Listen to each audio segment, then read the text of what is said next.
I woke up in a hospital with no memory of how I got there.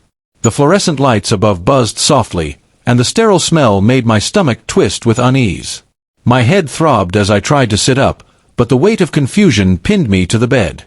Machines beeped quietly, and the white walls seemed to close in around me. Before I could even gather my thoughts, a nurse approached, her expression both calm and urgent. She gently pulled me aside into the hallway, lowering her voice so only I could hear.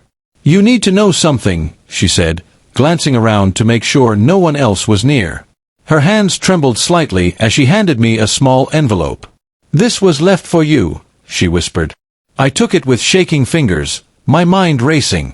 The envelope contained a letter, the handwriting familiar yet strangely distant, as though someone I once knew had changed entirely. The words inside told a story I couldn't remember living. Moments of risk, choices that led to this hospital bed, and the reason my memory was gone. But what stunned me most wasn't the explanation. It was the warning that came next. Someone I trusted had betrayed me, and this was only the beginning of uncovering what had happened. The nurse's voice broke through my spiraling thoughts again. "You're not safe if you stay here. You need to decide who to trust carefully." Her words were measured, yet they carried a weight that made my chest tighten. I wanted to ask questions, demand answers, but everything felt hazy, like wading through fog. My memories were fragments, faces, colors, emotions, but none of them made sense in the context of a letter.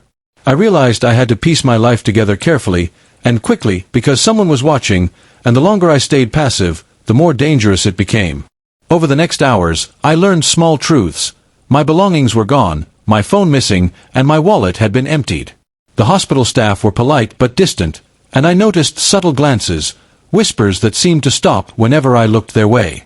The nurse stayed close, offering advice without giving away too much, guiding me to make choices that kept me safe, but never interfering directly.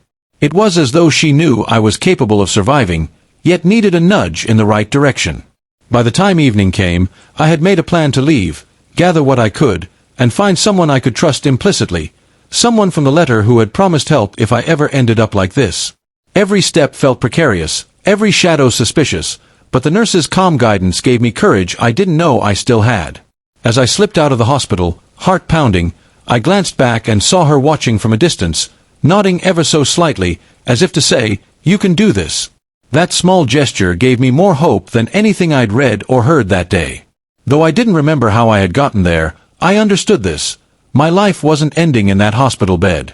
It was beginning a new chapter, one I had to navigate carefully, one secret at a time, with every choice shaping the truth I had yet to uncover.